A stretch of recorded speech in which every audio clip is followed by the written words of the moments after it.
منك انت يا لئيم يا نمس، تحسه قاعد على جنب كده ساكت ما بيتكلمش. بس بص، اوعى جرب مره ما نفعتش معاه، جرب الثانيه الثالثه الرابعه ما نفعتش معاه، لك مش مشكله اجرب الخامسه لغايه اما ربنا يوفقه المره دي. مش بقول لك مش سهل. ايه يا دوله الكلام على ايه؟ ايه الحكايه بالظبط؟ الحكايه يا سيدي والكلام على واحد كده قاعد قال لك هدور المركب وهي مخرومه، ادور المركب وهي مخرومه. اتاري كان بيخرم المركب بايده نفسها عشان يلبس المركب وجمهوره يلبس ويقطم تماما وما يقعدش سنه ونص كامله يقولوا فين الصفقات يا لبيب. مش بقول لك نمس. يلا بينا نعرف كل التفاصيل.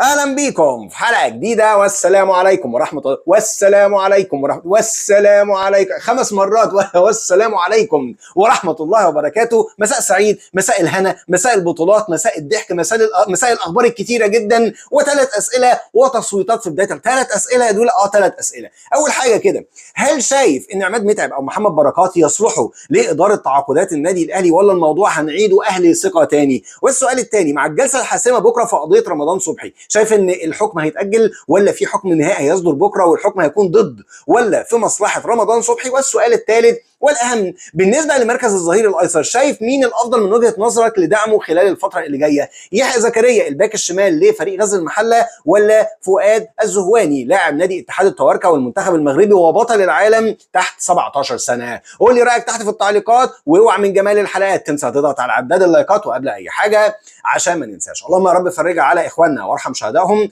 وارحم موتانا جميعا وارحم ابي وعمي. اللهم احفظ ارض مصر من كل يد اراد بها شر. ونبدا قبل اي حاجه ونقول بسم الله ونزيد النبي صلاه، والاستعدادات تتواصل وتغييره بسيطه جدا. يبقى على خير. النادي الاهلي قرر يخلي سفره الى المغرب يوم الاربعاء بامر الله تعالى. النهارده كان في تمارين وكان في محاضره فنيه زي ما قلت لك في حلقه الصبح، وكانت النهارده ليك كلام عن نقاط القوه والضعف الفريق الجيش الملكي. لكن بمناسبه الاستعدادات للسفر، اصبح بحكم المؤكد بنسبه 100% ان المؤكد غائبين عن قائمه المباراه هيكونوا الثلاثه اللي انا كلمتك عنهم الصبح: محمد الشناوي، احمد عبد القادر، ومحمد شكري. ضيف عليهم حسين الشحات، الى جانب طبعا نيدز جراديشار بسبب الاصابه.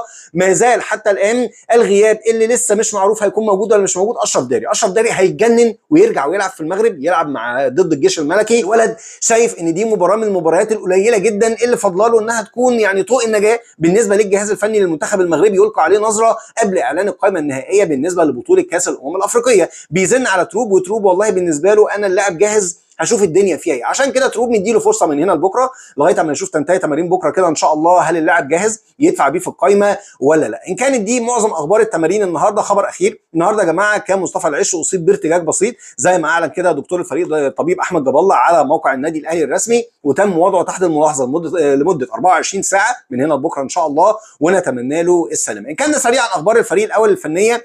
على المستوى الاداري، كلنا شفنا النهارده النادي الاهلي بيعلن عن اكاديميه جديده هتقام في السعوديه بابعاد بقى خاصه بالناشئين، بالاستفاده والاستثمار، الى جانب في تغيير داخل اداره النادي الاهلي او تفكير محتمل ببعض التغييرات على مستوى الكوادر الاداريه، وخاصه او بدايه من مركز مدير التعاقدات. طبعا المركز اللي بيشغله دلوقتي اسامه هلال، ولكن في تفكير دلوقتي في مجموعه من الشخصيات كده على راس عماد متعب او محمد بركات او ممكن عبد الله شحاته، واللي هو المستشار القانوني للنادي الاهلي الحالي ممكن يكون مدير تعاقدات. طبعا احترامنا الكامل لاساطير الكره المصريه، والحد طبعا يعني بقاله سنين في النادي الاهلي دلوقتي استاذ عبد الله الشحات كمستشار قانوني. ولكن هو في النهايه السؤال المهم، هل كونك كاسطوره في الكره المصريه، وده طبعا اكيد هيدي لك صيت ويعني سمعه وكلمه مسموعه في سوق الانتقالات على اي عناصر محليه، لكن هل العناصر دي مدعومه بدراسات تخليها مدير في اداره التعاقدات داخل النادي الاهلي في الصفقات الخارجيه؟ يعني اللي بره مش عارفين يا جماعه، ما يعرفوش مين عماد متعب ولا يعرفوا مين محمد بركات.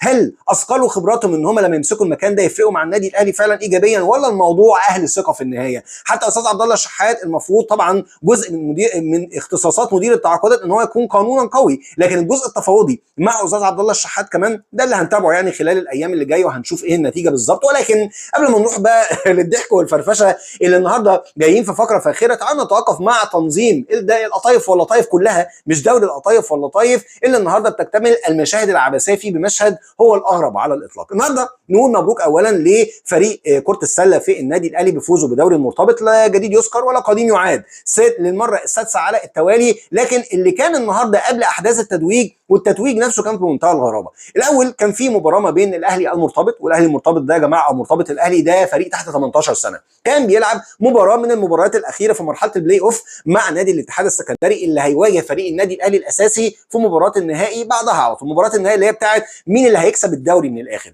فاللي حصل ان مباراه الاهلي المرتبط ونادي الاتحاد كانت خلاص خلصانه في اخر ثانيه، نتيجه حاجه و60 بالنسبه للمرتبط الاهلي وحاجه و50 لنادي الاتحاد. فالمباراه خلاص الحكم بيصفر، فجاه لاعب من لعيبه الاتحاد راح ماسك الكره وراح مديها في وش لاعب من لعيبه النادي الاهلي، وعينك ما تشوف الا النور بقى، خناقه ما بين اللعيبه. للاسف في مشهد مؤسف جمهور نادي الاتحاد جابت سيره شهداء النادي الاهلي في مذبحه بورسعيد وهتك يا شتيمه، وحاجه غريبه جدا، رغم ان من كام سنه لما وقعت مقصوره فبرضه في نفس الالعاب وقعت مقصوره جماهير الاتحاد، وحصل ان في شاب رحمه الله عليه توفى، جمهور النادي الاهلي وقتها وقف مع جمهور نادي الاتحاد، النادي الاهلي وقتها انسحب من الكاس او اهدى بطوله الكاس لفريق الاتحاد السكندري. فنفاجئ النهارده ان جمهور الاتحاد بيشتموا شهداء النادي الاهلي، ده والله عمرها ما كانت هتحصل ان جمهور النادي الاهلي النهارده يرد الاساءه للشاب المتوفي ده. مشهد عبثي، مشهد هزلي، والهزلي اكتر من كده قبل ما اقول لك، هو المفروض نادي الاتحاد يعاقب اللاعب قليل الادب اللي ادى للاعب النادي الاهلي او مرتبط الاهلي بوشه للكوره، لكن هتتكلم تقول ايه؟ ده اللي حصل انقح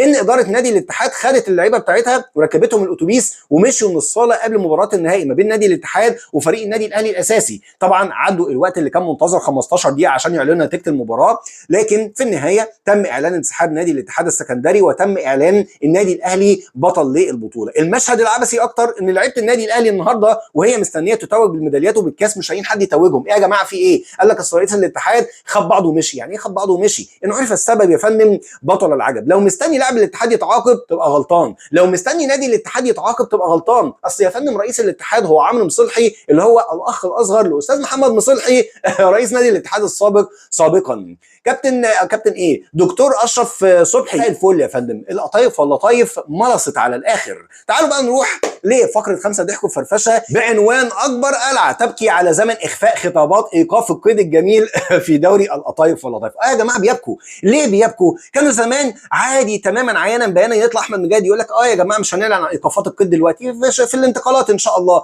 كان يطلع حسين نبيل يقول لك ايوه نصبت مع اتحاد الكره ان هم يخبوا خطابات ايقاف القيد بتاعه الفيفا دلوقتي لغايه ما نخلص الصفقات بتاعتنا ونأيدها عيانا بيانا كده. النهارده ورسميا ايقاف القيد رقم كام؟ بقيت بنسى والله يا جماعه. الخامس. النهارده ورسميا الاتحاد الرسمي للفيفا يعلن ايقاف قيد نادي الزمالك للمره الخامسه على البورتال اللي بيتحدث كل يوم اثنين. بقى عيد يا جماعه، ان شاء الله عيد قومي، كل يوم اثنين البورتال بيتحدث. ففوجئوا النهارده ان نادي الزمالك نزل عليه ايقاف خامس عن القيد. ليه يا جماعه؟ قعدوا يدوروا على الاسباب، لقوا مين بقى السبب؟ كريستيان جروس مدرب نادي الزمالك السابق اللي بيدي لنادي الزمالك رقم قياسي بايقاف القيد الخامس على التوالي، وهو رقم قياسي ليه هو شخصيا ان هو في ظرف حوالي 5-6 سنين تاني مره يشتكي نادي الزمالك في الفيفا. بس ايه، ما نقولش كريستيان جروس حاف يا جماعه، قولوا لهم العراب عشان هم بيزعلوا لما حد يقول عليه كريستيان جروس حاف كده. النهارده تفاصيل يا فندم الايقاف اللي نزل ان كريستيان جروس ليه 170,000 دولار شرط جزائي الى جانب 60,000 دولار راتب اخر شهر ما تقاضاهوش. اذا كريستيان جروس ليه 230,000 دولار، كل دولار ينتح دولار. اذا خش معايا عد، تعرف تعد معايا الضحك؟ عد معايا الضحك. اولا كده يبقى كده عندك 250,000 دولار دول بتاع كريستيان جروس، قبلهم في 300,000 دولار بتوع بيسيرو، في 170,000 دولار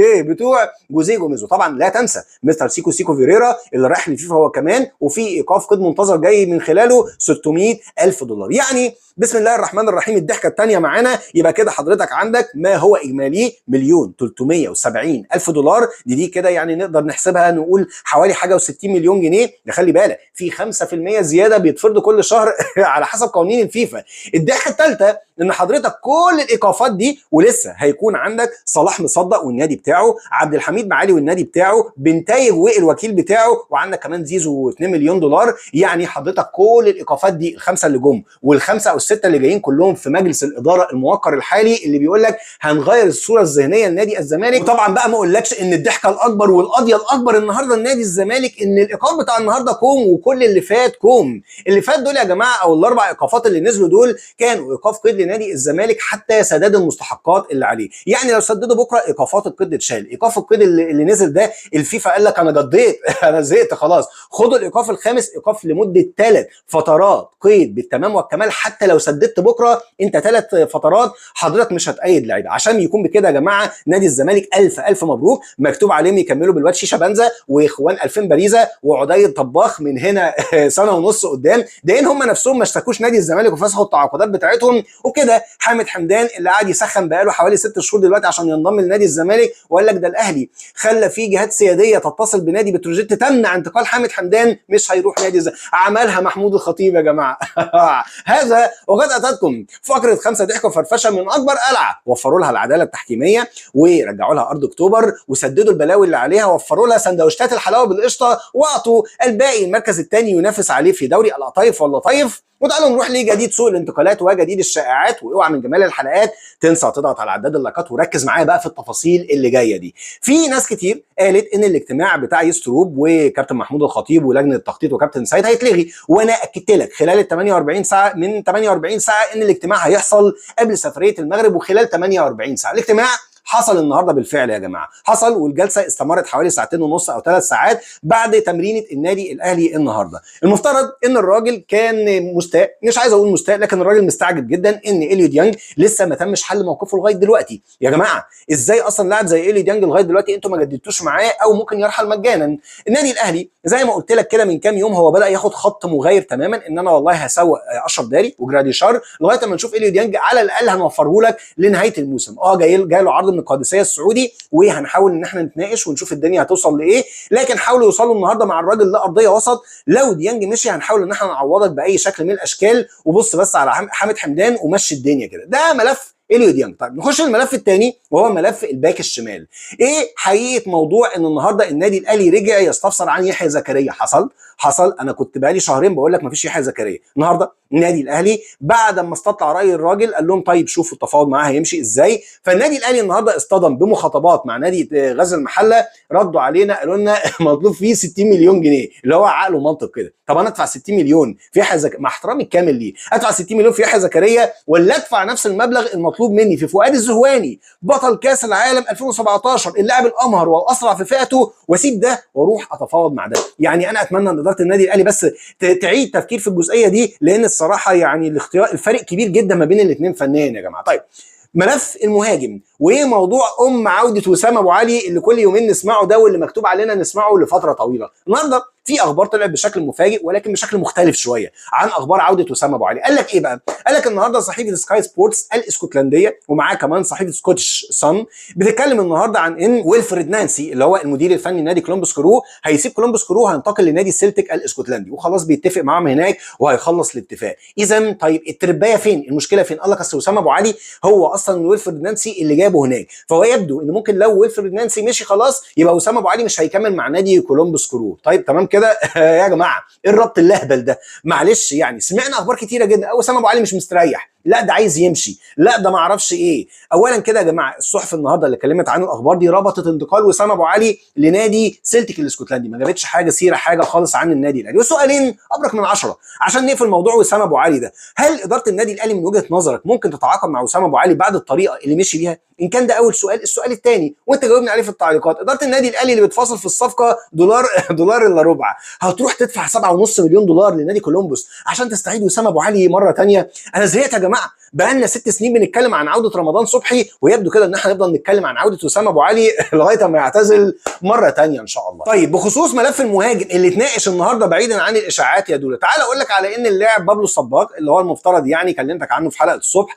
وعن تردد اسمه النهارده، الخلاف بتاع خبر اللاعب راح لحته غريبه جدا. يعني النهارده طلع صحفي كولومبي بياكد ان النادي الاهلي مهتم فعلا بالحصول على خدمات اللاعب اللي ما زال العقد بتاعه مملوك لنادي كاوداد في الدوري الكولومبي. فجاه النهارده طلعت تصريحات غريبه جدا ومتضاربه في نفس الوقت من وكيل اعمال اللاعب اللي اسمه كريستوفر وينن طلع في منصه قال لك ان فعلا ما فيش عرض مباشر من النادي الاهلي لغايه دلوقتي، لكن بنرحب بالعرض. بالنسبه لموضوع الاصول الفلسطينيه بالنسبه للاعب انا ما اعرفش عنها حاجه، والدته لا مش فلسطينيه، واللاعب ما زال مملوك عقده لنادي كاوداد في الدوري الكولومبي. المشكله ان نفس وكيل الاعمال طلع تصريحات ليه على منصه ثانيه قال لك ايه بقى؟ قال لك ان اللاعب المفترض يا جماعه ان العقد بتاعه المفترض كده بقى مع النادي الكوري الجنوبي، لان النادي الكوري الجنوبي كان فيه شرط الزامي ان لو سجل اكتر من 15 هدف النادي الكوري الجنوبي لازم يشتري اللاعب. فاللاعب دلوقتي بقى موجود مع اللاعب، بقى موجود مع النادي الكوري الجنوبي. عندنا اصول فلسطينيه، ولكن صعب ان احنا ممكن نستدرك الباسبور. بس خلونا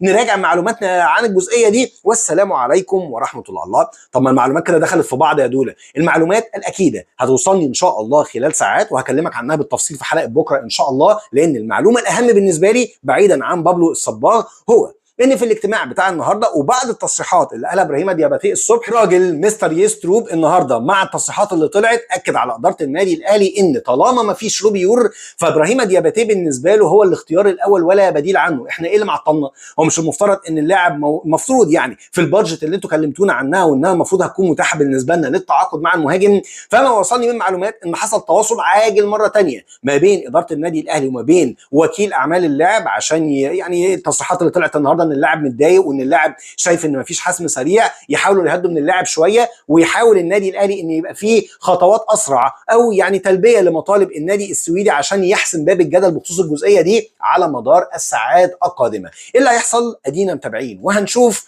وشكرا ليكم ودمتم بخير، والسلام عليكم ورحمه الله.